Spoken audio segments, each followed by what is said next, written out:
Jay lived in a sleepy little town in Georgia. He was well known in the community as being a hard-working, down-to-earth guy.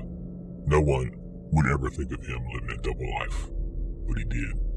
You see, as a young boy, Jay was raised up in a home filled with sex and drugs. His only saving grace was his grandparents and the uncle who cared enough to show him a different side of life. Their intentions were pure, and they wanted only the best for Jay. They would attend regular church functions and show Jay nothing but love. But Jay learned in these days of innocence that devils could invade a holy sanctuary. Jay, with his grandparents one night at a church function in the local Baptist church, was unaware of Howard, the man that had taken certain interest in him and was watching his every move. By the time Howard introduced himself to Jay and his grandparents, he already had a good idea of who Jay was and his family's background, which made it even easier for Howard to weasel and manipulate his way into the family's good graces. He was able to build a trust and gain a strong footing in the family. This is when his evil intentions and perverse desires would ultimately be carried out on the unsuspecting Jay for a long enough time to damage him to his core and cause insurmountable pain.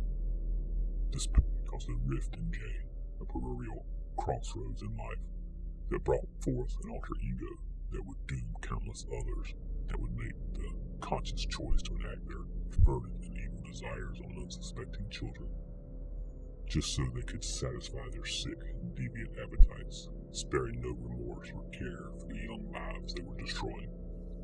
The rage that had been ignited in Jay, a rage that people could say they understand, but most really never fully could, led him down a path to find these predators that did not know who Jay was, but would come to know him and regret ever meeting him for the short time they had left. Jay subscribed to many news outlets. People thought of him as a man in the know, but he cared not for politics, weather, or upcoming events. He watched, listened, and read only for one thing. Like any other morning, sipping his coffee and listening to the news, he hears once again what he's been waiting for. A 42-year-old man has been caught taking indecent liberties with a minor. The news channel went on to say that further details could not be disclosed since this was an ongoing investigation. A grim smile crept across Jay's face as he said to the screen, "Oh, don't worry, I will get the details." In his mind, he went back to his childhood, replaying the horrors he was exposed to at the hands of Howard, who Jay had long ago made sure paid for his violations. He let the rage overtake him. Slamming his fist onto the table, he turned to start the research it would take to find this man. And even though the rage was all-consuming, Jay never rushed. He would learn this man's every movement, and just like so many before him, this predator would learn that Jay was the alpha predator.